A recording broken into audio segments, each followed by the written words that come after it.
Good morning, everybody, and welcome once again to Arnie's Fantasy World of Sports. I'm going to go ahead and precurse the show and say it's going to be a shorter show this morning because tonight it's going to be the debut of the video hour. So Lenny, thank you for a great start off to today. And tonight it's going to be Phil Chaplin, and then after Chappie's chat, it's going to be Arnie and Chappie again. So you guys want to make sure you tune in and watch the video. Bets are on. I want to check the chat room. Which team's ball cap will I wear tonight? Now, Chaplin, you cannot comment on this one because you already know. And because you know, then there is veracity in the question and in the process. Because the team hat I told you I would wear is the team hat I'm going to wear for the debut show tonight. And so, chat room, take a stab, if you will, at which team hat I'm wearing during the debut of the video show, Arnie's Fantasy World of Sports, tonight. Okay? And I'm going to be looking. I'm doing my show not on my laptop. I never use my laptop to do my show, but I've got my laptop handy. I got the chat room up so I can see and tell who thinks which team I'm going to wear tonight. Let's talk about some injuries of note this morning. And, one of the big off-season pickups was when world champion Anthony Rendon leaves Washington, puts on the new digs in Anaheim, and now he was not in the lineup against the Padres Monday night. He's still dealing with oblique soreness, which resulted from a swing he took last Wednesday. And it's unclear whether he'll be able to play opening day, which is Friday night in Oakland. Now, this is huge. Oblique injuries, to me, are one of the most serious injuries because just about the time you think you're healed, you go out, you cut a big swing, and you're injured again. I mean, he's got to feel perfect down there. He's got to do the exercises. He's got to feel good on the dry swings, work up to it. With what I'm seeing here, Joe Madden said, quoting, this was yesterday, all I know is that he's sore today.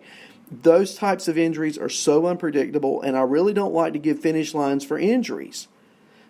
Well, neither do I, end of quote, by the way. And it just looks like you're going to be without Rendon on Friday in Oakland if you're a Rendon fantasy owner. And then the only question is, how long will he be out? Will they put him on the IL? Who knows? We do know we've only got 60 games to work with. So, keep our eye on that one. Cole Hamels. Cole Hamels has been around a long time, and he's getting some age on him. And near the end of spring training, he was hurt. And according to Braves manager Brian Snitker, now he says, quote, it's going to be a while, end of quote, before Hamels takes the mound in a regular season game. Hamels hasn't faced anyone, no hitters, zero, since developing inflammation in his pitching shoulder in January. That's right, January. He had a setback in his recovery when tricep tendonitis got him earlier this month. Snitker went on to say, quoting, it's just where he's at, end of quote. Well, just where he's at is going to be on the IL. And, do you really think you're going to get much out of Cole Hamels this year?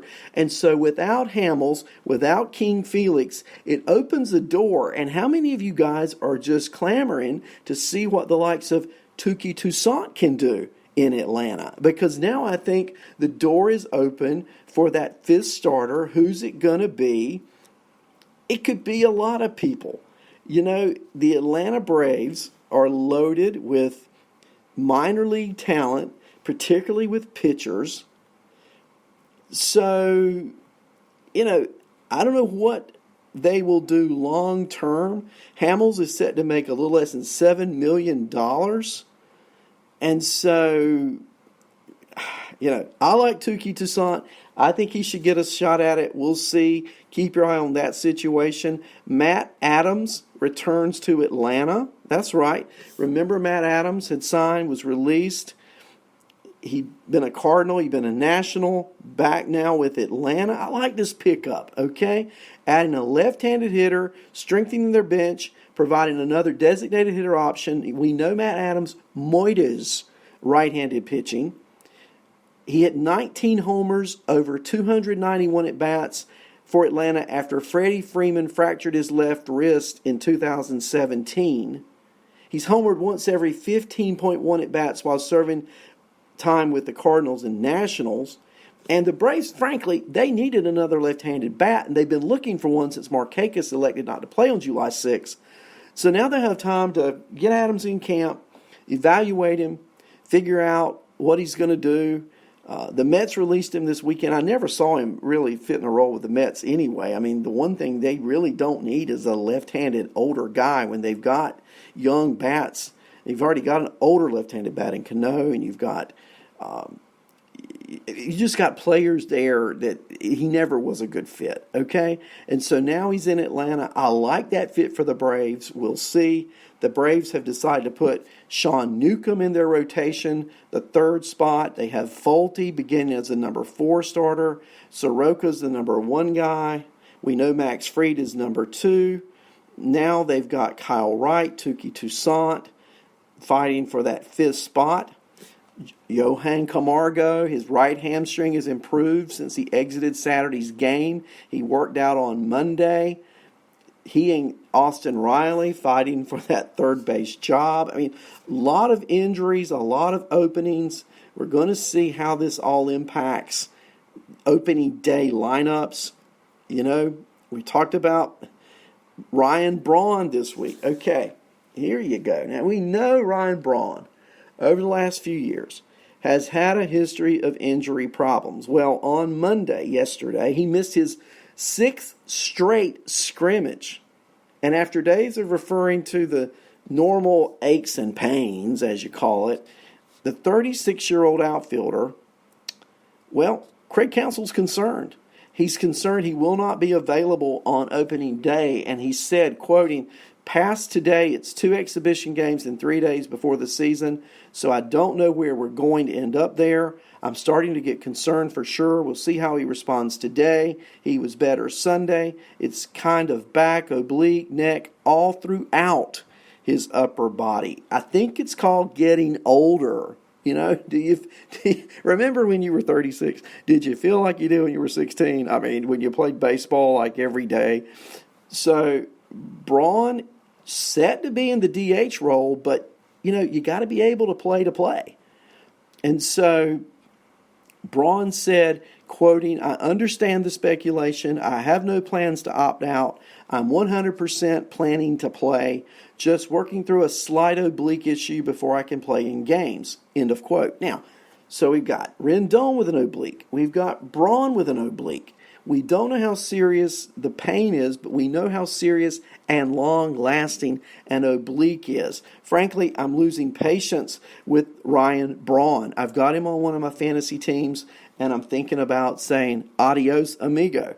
Byron Buxton, another injured player. He hasn't played since sustaining a left foot mid-strain in a game on July 13th, but he was able to run. He was able to take some swings during Minnesota's workout on Target Field on Monday. Now, whether he's going to be able to play opening day, we don't know. Rocco Baldelli, the manager, he is optimistic. We'll see. It just seems like every time we get lined up for a little bit of Byron Buxton, something happens to mess it up. And it's usually an injury. So we're going to see if Buxton's ready opening day. The Giants, more injuries. This is like medic day on Arnie's Fantasy World of Sports.